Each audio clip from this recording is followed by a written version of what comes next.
ನೋಡ್ರಿ ಇಲ್ಲಿ ಇಷ್ಟೊಂದು ಮಳೆ ಬಂದು ನೀರ್ ಜಾಮ್ ಆಗಿದೆ. ಮನೆ ಹತ್ರ ಟೆಕ್ ಪಾರ್ಕ್ ಬ್ರಿಡ್ಜ್ ಮೇಲಿಂದ ಬಂದ್ರೆ ಇಲ್ಲಿ ಇಂಜಿನಿಯರ್ಗಳು ಏನ್ ಮಾಡ್ತಾರೋ ಗೊತ್ತಿಲ್ಲ. ಅರ್ಧ ಗಂಟೆ ಫುಲ್ ಜಾಮ್ ಆಗಿದೆ ಇಲ್ಲಿ.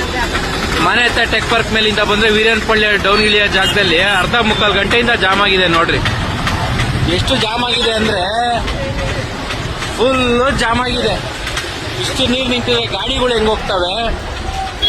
ಅರ್ಧ ಮುಕ್ಕಾಲು ಗಂಟೆಯಿಂದ ಫುಲ್ ಜಾಮ್ ಆಗಿದೆ. ಇದು ಇಷ್ಟು ನೀರು ನಿಂತ್ಕೊಳ್ಳುತ್ತಲ್ಲ ಇಲ್ಲಿ. ಈ ನೀರ್ನ ಕ್ಲಿಯರ್ ಮಾಡೋ ಯೋಗ್ಯತೆ ಯಾರಿಗೂ ಇಲ್ವಾ ಇಲ್ಲಿ ಇಂಜಿನಿಯರ್ಗಳಿಗೆ. ಜಾಮ್ ಆಗುತ್ತೆ.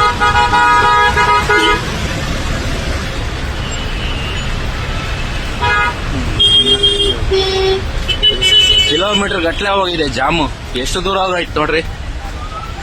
ಆ ನೀರ್ ಬ್ರಿಡ್ಜ್ ಮೇಲೆ ನಿಂತ್ಕೊಂಡಿತ್ತು, ಅದನ್ನ ಕ್ಲಿಯರ್ ಮಾಡಿ ಹೋಗ್ತಾ ಇಲ್ಲ ಇವ್ರು ಯಾರಿಗೂ.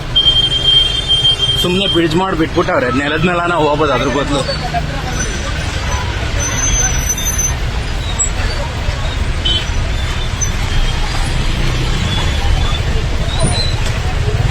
ಸ್ಕೂಲ್ ವ್ಯಾನ್ಗಳು, ಬಸ್ಗಳು ಎಲ್ಲ ನಿಂತ್ಕೊಂಡು ನೋಡ್ರಿ ಫುಲ್ ಜಾಮು. ಕಿಲೋಮೀಟರ್ ಗಟ್ಲೆ ಫುಲ್ ಜಾಮು. ಇದನ್ನ ಯಾರು ನೋಡ್ತಾರೆ ನೋಡ್ರಿ.